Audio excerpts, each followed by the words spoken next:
மிசோரம் மாநிலத்தில் 8070 கோடி ரூபாய் மதிப்பீட்டில் புதிய ரயில் வழித்தடத்தை நாளை நாட்டிற்கு அர்ப்பணிக்கிறார் பிரதமர் மோடி. மலைகள் சூழ்ந்த பகுதியில் 45 சுரங்கங்கள், 55 ராட்சத பாலங்கள் மற்றும் 88 சிறு பாலங்களுடன் கட்டி முடிக்கப்பட்டுள்ள நீளமான ரயில் வழித்தடம்.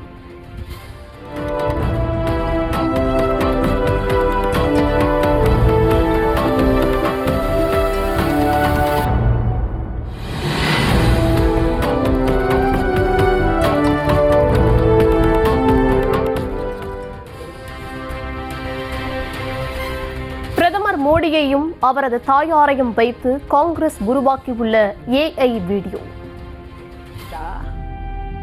पहले तो तुम वोट चोरी डन हो गए, अब जाता हूं सोने। अरे बेटा, पहले तो तुमने मुझे नोटबंदी की लंबी लाइनों में खड़ा किया, तूने मेरे पैर ढोने का रील बनवाया और अब बिहार में मेरे नाम पर राजनीति कर रहे हो। तुम मेरे अपमान के बैनर पोस्टर छपवा रहे हो। तुम फिर से बिहार में नौटंकी करने की कोशिश. பண மதிப்பிழப்பு, பீகார் அரசியல் ஆகியவற்றை சுட்டிக்காட்டி விமர்சிக்கும் விதமாக காட்சி அமைப்பு.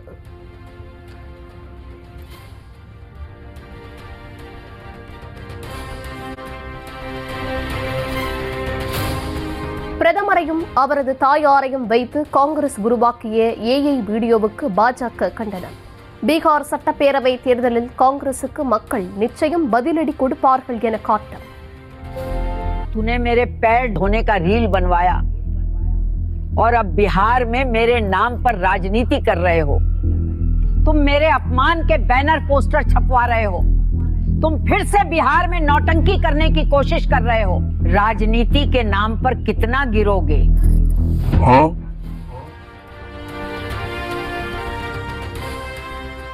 ஒரு தாய் தனது குழந்தைக்கு நல்லது கெட்டது சொல்லித் தருவது போலவே வீடியோ இருப்பதாக காங்கிரஸ் விளக்கம்.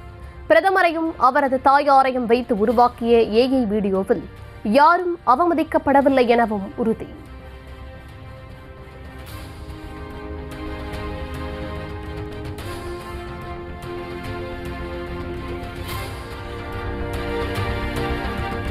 சில சுரங்க திட்டங்களுக்கு பொதுமக்கள் கருத்து கேட்பிலிருந்து விலக்களிக்கப்பட்டதற்கு முதலமைச்சர் மு.க.ஸ்டாலின் எதிர்ப்பு. மத்திய அரசின் குறிப்பானை கடுமையான சட்ட ரீதியான கவலைகளை எழுப்புவதாக சுட்டிக்காட்டி பிரதமர் மோடிக்கு கடிதம்.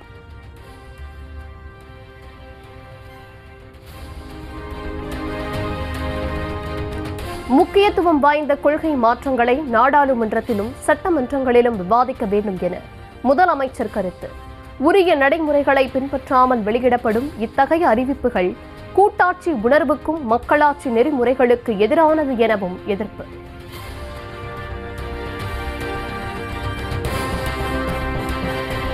திருப்பூர் மாவட்டம் அனுப்பர்பாளையத்தில் தொழில்துறையினருடன் எதிர்க்கட்சித் தலைவர் EPS கலந்துரையாடல்.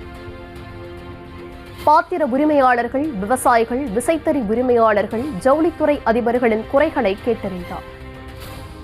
இங்கு இருக்கின்ற தொழில் அதிபர்கள் அவர்களுக்கு ஏற்பட்டுகின்ற பிரச்சனை குறித்தும் அறிந்து அதை கடிதத்தின் மூலமாகவும் மேலும் எங்களுக்கு தெரிந்த மத்திய அமைச்சர்கள் மூலமாகவும் கருத்தை சொல்லியிருக்கிறோம். என்னென்ன பாதிப்புக்கு உள்ளாகியிருக்கிறது, பாதிப்பிலிருந்து இவர்களுக்கு மீட்டெடுப்பதற்கு அரசாங்கத்தின் மூலமாக என்னென்ன உதவி செய்ய வேண்டும் என்பதை பற்றியெல்லாம் நான் எடுத்துரைத்திருக்கின்றோம்.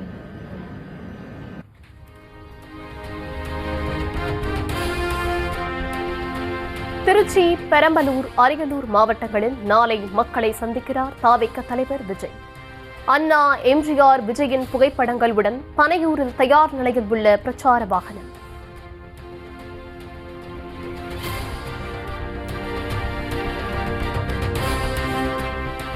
தாவேக தலைவர் விஜயின் தேர்தல் சுற்றுப்பயணத்திற்கான லட்சினை வெளியீடு.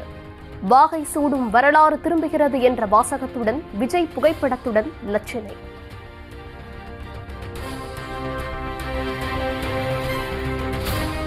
எந்த அரசியல் தலைவருக்கும் இல்லாத அளவுக்கு தாவேகாவுக்கு மட்டும் போலீஸ் அதீத நிபந்தனைகளை விதித்துள்ளதாக விஜய் விமர்சனம்.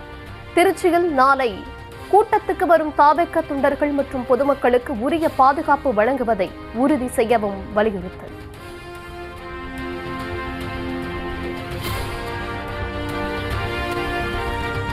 மயிலாடுதுறை, கடலூர், விழுப்புரம் ஆகிய மாவட்டங்களில் இன்று கனமழை பெய்யக்கூடும் என வானிலை மையம் தகவல். சேலம், தருமபுரி, கிருஷ்ணகிரி, திருப்பத்தூர் மாவட்டங்களில் 16 மற்றும் 17ஆம் தேதி பலத்த மழைக்கு வாய்ப்பிருப்பதாகவும் கணிப்பு.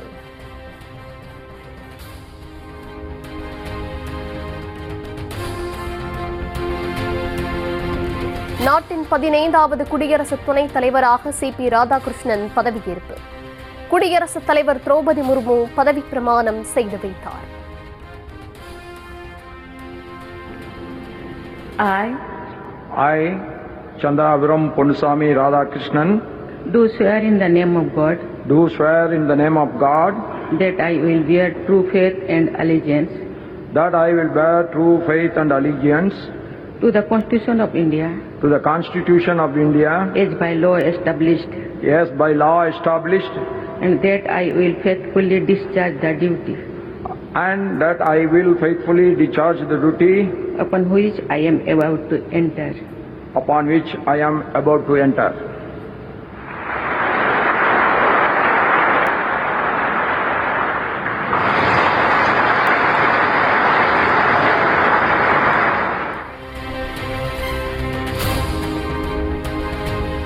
குடியரசு துணைத் தலைவர் பதவியேற்பு நிகழ்ச்சியில் ஜெகதீப் தன்கர் பதவியேற்பு.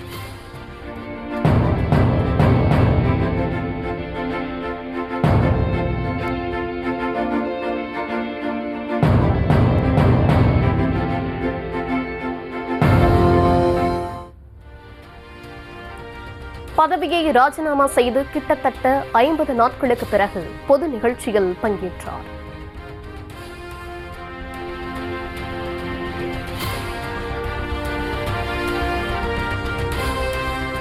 குடியரசு துணைத் தலைவர் பதவியேற்பு விழாவில் ராகுல் காந்தி பங்கேற்காததால் சர்ச்சை. இந்திய அரசியல் அமைப்பை ராகுல் காந்தி வெறுப்பதையே இது காட்டுவதாக பாஜக விமர்சனம்.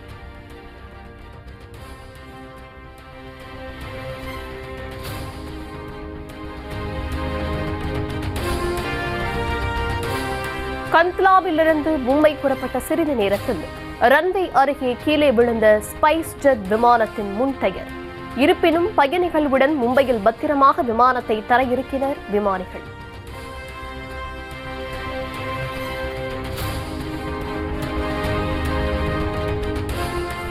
சென்னையில் ஆபரண தங்கத்தின் விலை 82,000 ரூபாயை நெருங்கியது. ஒரு சவரன் 720 ரூபாய் உயர்ந்து 81,920 ரூபாய்க்கு விற்பனை.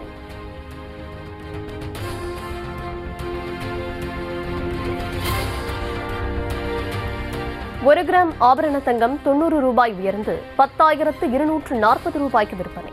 2 நாட்களுக்கு பிறகு மீண்டும் உயரத் தொடங்கிய தங்கம் விலையால் நடுத்தர மக்கள் கவலை.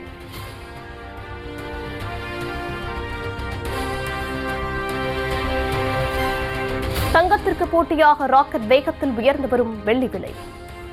கிலோ பார் வெள்ளி 2,000 ரூபாய் உயர்ந்து 1,42,000 ரூபாய்க்கு விற்பனை.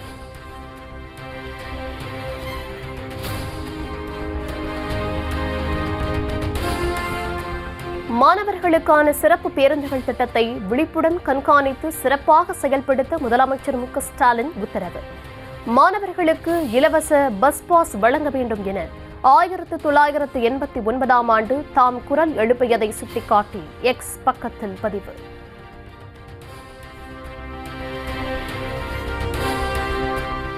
நெய்வேலி NLC சுரங்கத்தை விரிவாக்கம் செய்வதற்கு எதிர்ப்பு தெரிவித்து மக்களுடன் சேர்ந்து பாமக தலைவர் அன்புமணி போராட்டம். மத்திய மாநில அரசுகளே மக்கள் விரோத NLC-ஐ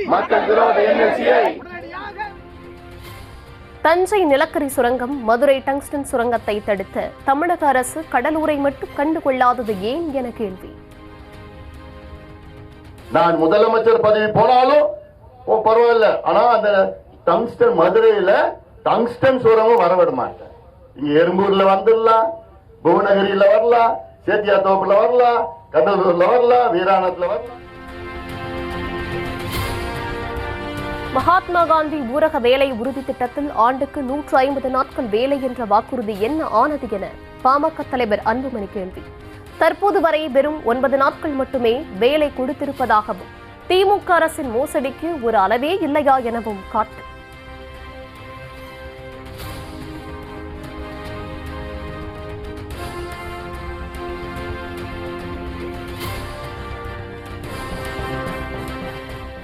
$80 கோடி மதிப்பில் கோவையில் நிலம் வாங்கியதாக தன் மீது சுமத்தப்படும் குற்றச்சாட்டுக்கு தமிழக பாஜக முன்னாள் தலைவர் அண்ணாமலை விளக்கம். இயற்கை வேளாண்மைக்காக நிலம் வாங்கியதாகவும் சேமிப்பு மற்றும் வங்கிக் கடன் மூலம்தான் நிலத்தை வாங்கியிருப்பதாகவும் வதந்திக்கு முற்றுப்புள்ளி.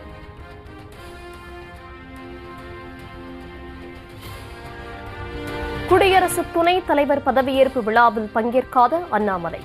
நயினார் உள்ளிட்ட பாஜக தலைவர்கள் டெல்லியில் முகாமிட்டுள்ள நிலையில் அண்ணாமலை புறக்கணிப்பு.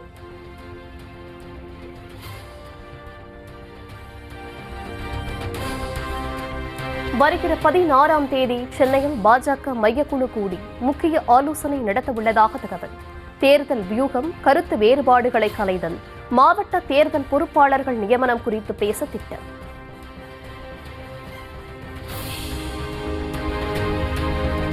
திண்டிவனத்தில் உள்ள வன்னியர் சங்க அலுவலக கட்டிடத்திற்கு பூட்டு போட்ட ராமதாஸ் தரப்பினர் இடஒதுக்கீடு போராட்ட தியாகிகளுக்கு அஞ்சலி செலுத்த அன்புமணி வருவதாக கூறி பூட்டியதால் பரபரப்பு.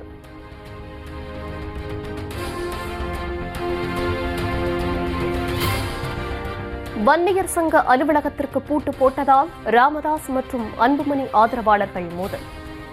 இரு தரப்பினரும் கைகலப்பில் ஈடுபட்ட போது போலீசார் தலையிட்டு சமாதானம் செய்ததால் பதற்றம் தணிந்தது.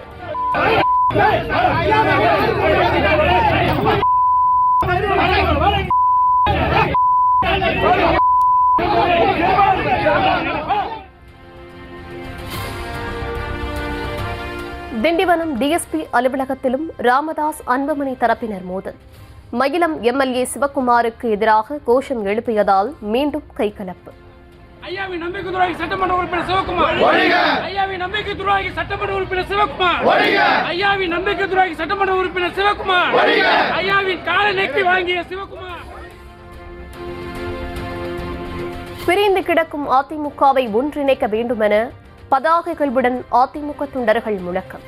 திருப்பூரில் இபிஎஸ் பிரச்சாரம் செல்லும் சாலையில் முழக்கமிட்டதால் பரபரப்பு.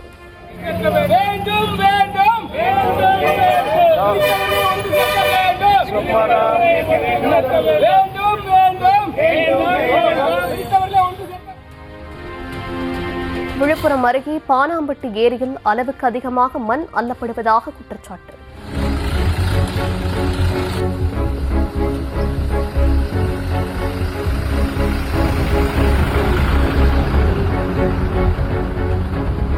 ஏரியை ஆழப்படுத்துவதாக கூறி டிராக்டர்கள் மூலம் செங்கல் சூளைகளுக்கு விற்பனை என புகார்.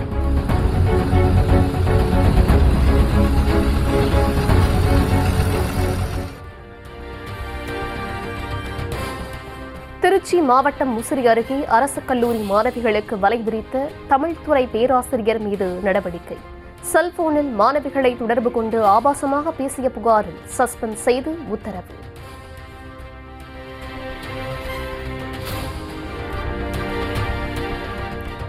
திருவள்ளூர் மாவட்டம் பொன்னேரியில் உள்ள கிருஷ்ணா ஜுவல்லரியில் வருமான வரி சோதனை. வருமான வரி ஏய்ப்பு புகாரில் 8 பேர் அடங்கிய அதிகாரிகள் தீவிர ஆய்வு.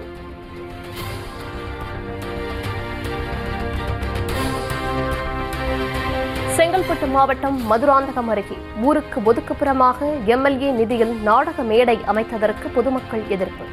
மருத்துவமனை மற்றும் பள்ளி கட்டிடம் கட்டுவதற்கு இடமில்லை என கூறிவிட்டு நாடக மேடை அமைத்ததாக கூறி இடித்த மக்கள்.